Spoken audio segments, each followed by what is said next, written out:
इस वीडियो में बात करेंगे हिस्टोरिकल बैकग्राउंड ऑफ रोमांटिसिज्म के बारे में, यानी रोमांटिसिज्म के इरा में उसकी हिस्ट्री में क्या चीज़ें चल रही थी, इन सारा का हम ओवरव्यू लेंगे।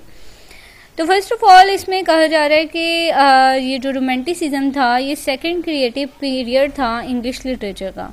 अब इसमें बहुत ज़्यादा न्यू क्रिएशंस हुई। आप देख सकते हैं कि दो रेवोल्यूशंस हुई, एक industrial revolution and then French revolution.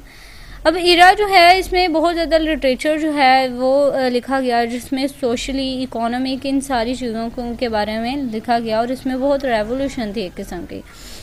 Industrial revolution हुई जिसकी वजह से बहुत ज़्यादा सोशल चेंजेस आई, और इन सारी बातों को यहाँ पे बताया गया।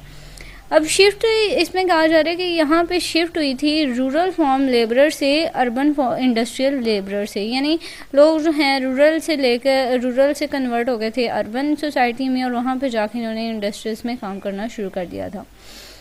अब यहाँ पे मैकेनाइजेशन इंक्रीज़ हुई थी, अनएम्प्लॉयमेंट बहुत ज़्यादा थी, पॉवर्टी थी बहुत ज़्यादा, बहुत गुर्बत थी उस टाइम पे, और लिटरल माइंडस्केप लैंडस्केप अल्टर्ड, यानी यहाँ पे लिटरेरी जो लिटरेचर चल रहा था उसमें काफ़ी ज़्यादा चेंजिंग आई। लोगों का माइंडसेट अब चेंज हो गया, मेंटालिटी लोगों की चेंज हो गई, इसलिए उनका लिटरेचर जो है वो भी चेंज होता जा रहा था।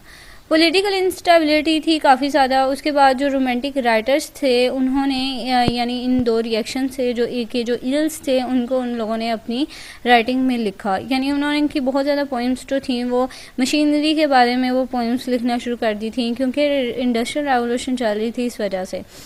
तो ये सारा इसका हिस्टोरिकल बैकग्राउंड था रोमांटिसिज्म का। आई होप आपको क्लियर हो गया होगा। Thank you so much for watching. अगर आपको मेरी वीडियो अच्छी लगी तो इसे लाइक और सब्सक्राइब ज़रूर कीजिएगा।